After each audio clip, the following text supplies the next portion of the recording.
Allez, c'est parti donc pour une nouvelle vidéo d'analyse technique où cette fois-ci on va voir donc comme d'habitude le Bitcoin et la situation d'Ethereum, et on regardera aussi en fin de vidéo la situation du Binance Coin. J'ai envie de regarder un peu le Binance Coin, ce qu'il fait. J'avais misé dessus en fin d'année 2023 et c'était un moment qui était plutôt intéressant pour miser dessus, puisque derrière on a eu une explosion haussière et je pense qu'on n'est pas loin de quelque chose qui pourrait être vraiment être intéressant, pardon. Donc j'ai envie de voir un peu tout ça après, on regardera un peu tout ça. Mais d'abord, on va regarder un peu, bien sûr, la situation du Bitcoin. Il y aura aussi, j'ai oublié de dire qu'il y aura aussi un autre altcoin. Je dis pas lequel c'est et on verra, on le verra en fin de vidéo. Et je pense que ça vaut le coup de rester, même, ça vaut vraiment le coup de rester à mon humble avis. Mais voilà. Du coup, je commence par l'analyse du Bitcoin. Donc le Bitcoin tendance donc haussière en hebdomadaire. Hein, on fait toujours les mêmes mettre en place les mêmes réflexes finalement. Regardez un peu la tendance primaire. La tendance primaire est clairement haussière, il n'y a pas de doute. Maintenant, comme je le répète chaque semaine maintenant, même si c'est parfois un peu répétitif, c'est quand même un peu ce qui se passe. Hein, tout ne change pas toutes les semaines, mais la situation est toujours donc globalement baissière en hebdomadaire depuis le mois de mars. Bon, alors, baissier, c'est un bien grand mot parce qu'on n'a pas une tendance nette et précise baissière, mais on a quand même eu des creux et des sommets plutôt descendants depuis donc le top de mars.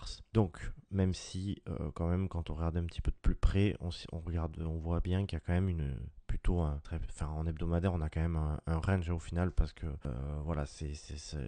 le cours reste quand même coincé entre ces deux lignes, hein, entre les 57 000 $ et puis les 71 000 $ à peu près. Donc est-ce qu'on va pouvoir casser ce range par le haut finalement, si on estime que c'est un range? Je pense que c'est possible. On a eu Trendix qui a vraiment servi en tant que support ici. Maintenant, ce que j'aimerais, c'est vraiment avoir une clôture hebdomadaire au-dessus de ce niveau-là. C'est ce que j'estime être finalement le M-top qu'on a dessiné. Donc si on clôture au-dessus des 72 000 $, à mon sens, derrière, on peut vraiment retrouver une dynamique clairement haussière. Donc retrouver la dynamique haussière qu'on avait finalement en 2023. Donc bon, ça, faudra voir un petit peu si on en est capable. Maintenant, je trouve que c'est quand même pas trop mal qu'on est en train de former des creux de somme ascendant, peut-être que là qu'on y va tout doucement mais sûrement, mais à un moment donné il faudra quand même un petit peu de volatilité haussière, ce sera assez intéressant, peut-être pas autant, mais ce genre de choses, correction, etc.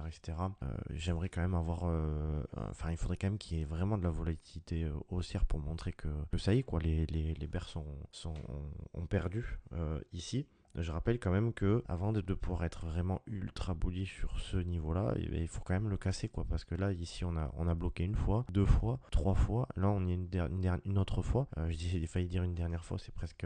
Est-ce que ça veut pas dire que finalement on va y arriver cette fois-ci? Peut-être. En tout cas, ce niveau se fragilise à force qu'il soit touché. Mais bon, un rejet est encore possible pour peut-être notre bonheur plus tard, j'en sais rien, mais il y a quelques signaux qui sont intéressants, notamment en hebdomadaire, hein, comme je dis, le creux sommet ascendant. Ensuite, j'aimerais passer sur Binance, mais je vais me placer en daily. Donc je vous rappelle qu'ici, je disais nouveau signal haussier sur Trendix. Parfois j'attends que les deux indicateurs soient au vert, donc on peut dire que le signal il a été donné là ou par là en fonction de comment on voit les choses. Le fait est que on a vraiment eu ce niveau là qui a été conservé sur Trendix, donc ça montrait quand même que les boules étaient présents, et donc maintenant on est toujours haussier selon Trendix, donc pour l'instant c'est plutôt positif. Je rappelle quand même que ici on avait eu une grosse phase de hausse, donc si la phase de latéralisation correction est terminée ici, pourquoi pas avoir ce même type, donc correction, et puis derrière ce genre de choses là, c'est vraiment quelque chose qui est tout à fait envisageable. Donc que du positif. On a des creux de sommet ascendant en daily, on le voit un peu mieux en daily. Maintenant, ce qu'il ne faut surtout pas perdre aujourd'hui, pour moi, c'est ce niveau ici. Voilà, si on perd ce niveau là, peut-être qu'on marque un top et qu'on rechute. Donc ça voudrait dire que finalement on est encore dans une phase de range, que les vendeurs sont donc bel et bien présents ici. Il faudrait éviter, dans ce scénario là, il faudrait au moins éviter d'aller chercher ces sommets là, donc finalement ne pas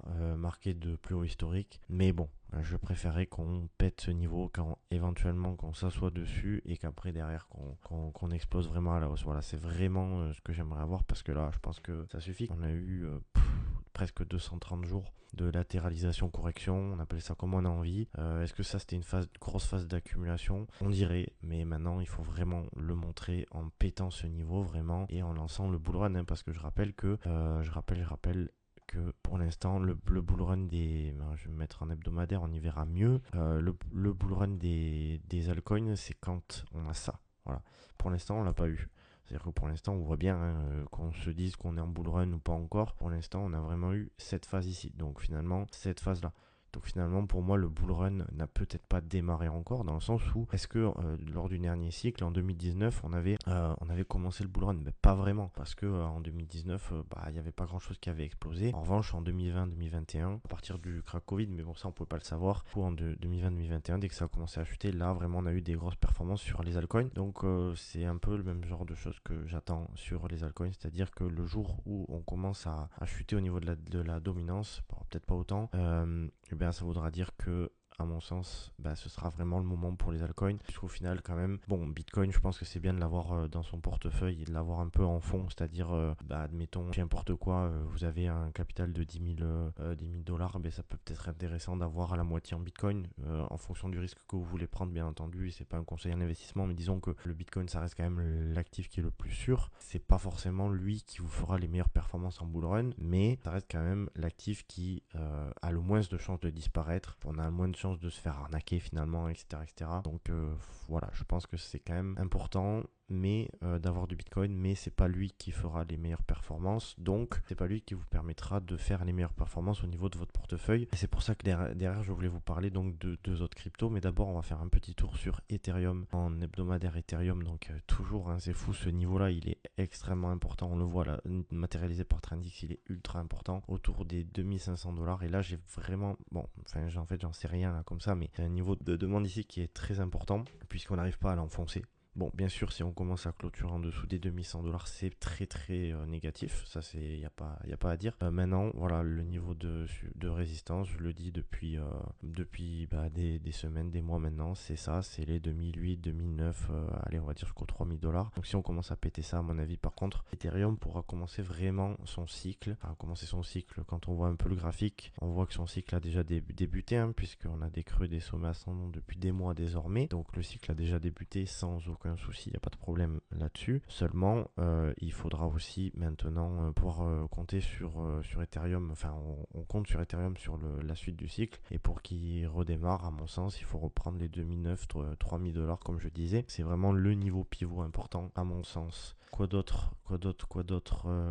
Si on va regarder un petit peu en daily. En daily, qu'est-ce qu'on a? On a la même chose, sauf qu'on le voit peut-être encore mieux ou pas, hein, mais on voit bien que ce niveau de résistance est très très important. Matérialisé par Trendix ici autour des 2800 dollars. Comme je disais, en fait, hein, de toute façon, pour que ici ça repasse haussier, il faut que Ethereum dépasse les 3000 dollars. Donc au final, c'est ça, hein, c'est vraiment les 3000 dollars, on va dire, qui est vraiment important pour avoir de nouveau un signal haussier sur Ethereum. Donc un dernier signal haussier qui avait permis d'avoir plus de 100% de hausse. Donc c'était assez intéressant. Voilà, mais bon, tout ça dépendra du Bitcoin, parce que si le Bitcoin arrive à péter son ATH, etc., là il n'y aura aucun souci. Et sinon, là pour le coup, Ethereum peut revenir déjà ici si jamais il y a un souci. Voilà, en espérant de ne pas clôturer en dessous de ça, parce que ce serait vraiment pas positif pour Ethereum. Donc voilà, j'ai fait un peu le tour de la situation du Bitcoin et d'Ethereum. J'aimerais donc parler du Binance Coin. Je vais parler du Binance Coin en hebdomadaire tout d'abord, parce que voilà, donc je vous en avais parlé de mémoire, j'en avais parlé à l'époque quand je faisais mes newsletters sur Substack. Et là, ça fait plusieurs mois maintenant que j'ai décidé de passer sur YouTube, mais j'en avais parlé de mémoire autour des 250 dollars. Voilà, il me semble que c'était par ici. Pour certaines raisons, je trouvais qu'il sous-performait. C'était même pas des raisons. Enfin, c'était pas tant des raisons techniques, c'est plus qu'ils sous-performaient pas mal les grosses capitalisations. Et je me suis dit quand même, Binance Coin, c'est quand même un énorme, énorme exchange, Binance, pardon. Donc voilà, moi je reste quand même plutôt positif sur cet exchange-là, même si tout n'est pas parfait. Et donc voilà, je m'étais positionné par ici. Je l'avais de toute façon dit totalement publiquement sur Substack à l'époque. Ceux qui me suivent s'en souviennent peut-être.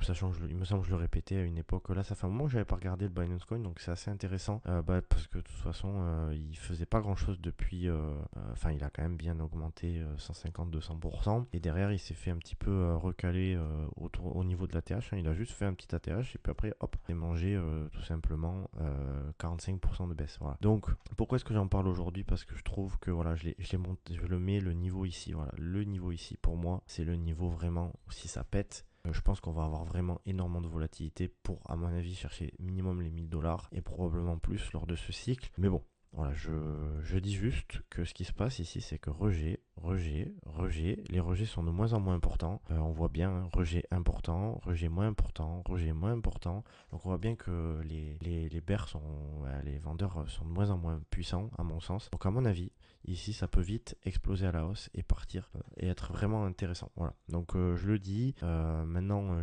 il faut bien sûr avoir conscience qu'on est quand même sur un niveau de résistance. On est sur un niveau de résistance. Donc ça veut dire que théoriquement, il est plus intéressant d'attendre, d'avoir ce genre de choses et un retour ici pour acheter, que d'acheter ici et de risquer finalement d'avoir ce genre de choses qui se passent. Bon, on est quand même sur une période qui est plutôt propice aux crypto-monnaies.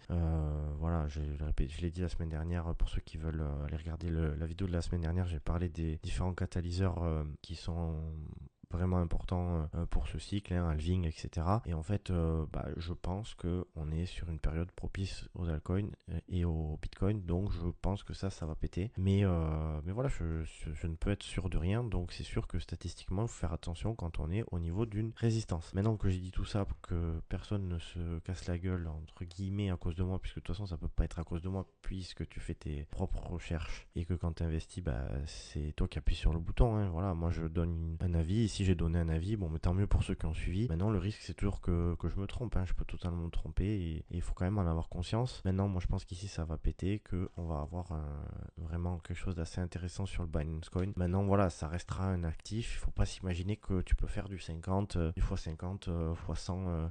C'est quasiment impossible. Peut-être sur 20-30 ans, j'en sais rien. Si c'est sur ce cycle, vraiment, tant mieux, mais j'y crois pas du tout. Donc maintenant, ici, quand on achète ici, voilà, faut se dire qu'un x2, x3, ce serait c'est déjà pas mal. Bon, maintenant, peut-être que je me trompe et qu'il peut faire quelque chose d'assez extraordinaire comme lors du dernier cycle. Voilà, 2500%. Bon, voilà, j'y crois pas trop, mais faut pas oublier que la capitalisation a bien évolué à la hausse depuis. Et donc ça risque d'être compliqué. Je rappelle juste, ça on le voit, mais tandis que c'est aussi en hebdomadaire. Donc tout ça c'est plutôt positif. Maintenant, il faut vraiment péter les 600 $. Et puis là, voilà, on a eu un nouveau signal haussier sur Trendix. Donc là, c'est pareil. Je pense que c'est une bonne période.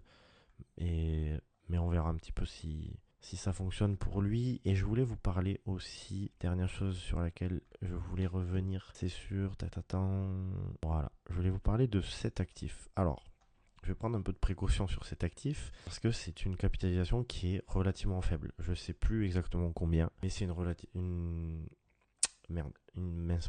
capitalisation inférieur à 100 millions de têtes, donc relativement faible. C'est clairement un pari de mon côté lors de ce cycle. J'estime qu'en fait on est dans un énorme range, genre vraiment, il est infinissable. On a eu un fake out ici, et pas de fake out en haut. En gros, on a un énorme range de 400%.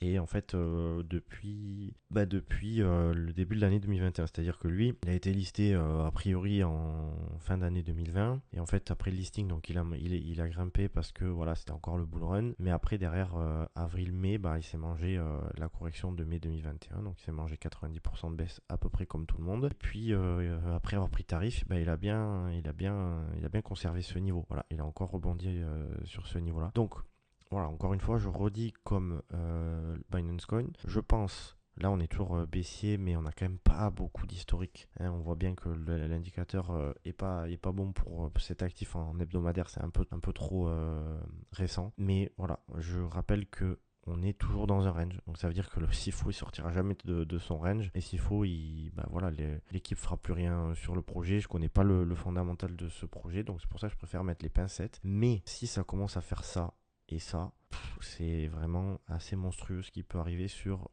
OG. Donc voilà, du coup je pars du principe que ça peut être intéressant d'en avoir un petit peu. Je peux regarder un petit peu en 3 jours ce qui se passe au niveau de Trendix. Bon, c'est voilà, c'est vraiment un range quoi. Je repasse en hebdomadaire parce qu'on voit bien ce qui se passe. Et voilà, du coup, vous faites ce que vous voulez.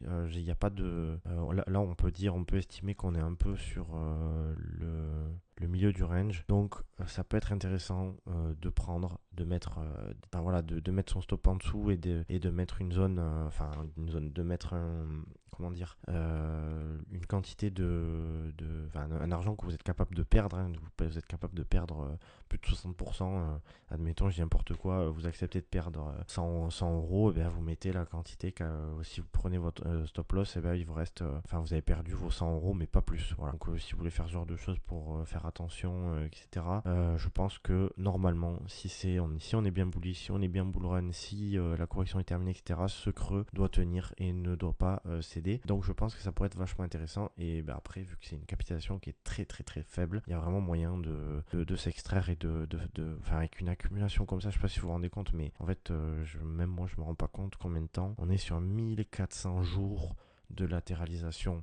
Donc, j'ai partagé ce plan. Je dis pas que c'est une crypto-monnaie révolutionnaire avec un fondamental de fou, etc. Je connais pas, toute honnêteté, je suis honnête, je connais pas bien la crypto, etc. Je crois que c'est dans tout ce qui est, c'est pas football, mais tout ce qui est sport, etc. Enfin, il y a du foot, etc. Voilà, je trouve que c'est un domaine qui est assez intéressant. Moi, ça m'intéresse, mais c'est pas pour ça que je pose quelques billes dessus. Puis on verra un petit peu. Hein, voilà, faudra voir un petit peu ce qu'il est capable de faire. Et n'hésite pas à me dire en commentaire si tu connaissais cette altcoin, si t'intéresse et de m'expliquer pourquoi. Et surtout aussi, n'hésite pas à me dire si tu as une crypto-monnaie sur laquelle tu as envie de mettre quelques billes, mais tu sais pas trop. Je regarde, dis-moi en commentaire, et la semaine prochaine, je regarde avec plaisir pour en parler techniquement, etc.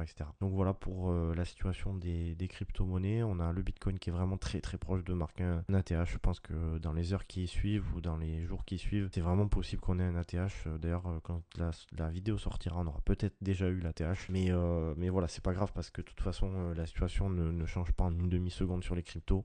Ça reste vraiment suffisant d'avoir une mise à jour hebdomadaire jusqu'à maintenant. Donc voilà, du coup... J'espère que la vidéo vous a plu. N'hésitez pas à me dire en commentaire si ça vous a plu. N'hésitez pas à mettre un petit like à la vidéo si ça vous a plu. Et puis sinon, on se retrouve la semaine prochaine. Bye bye.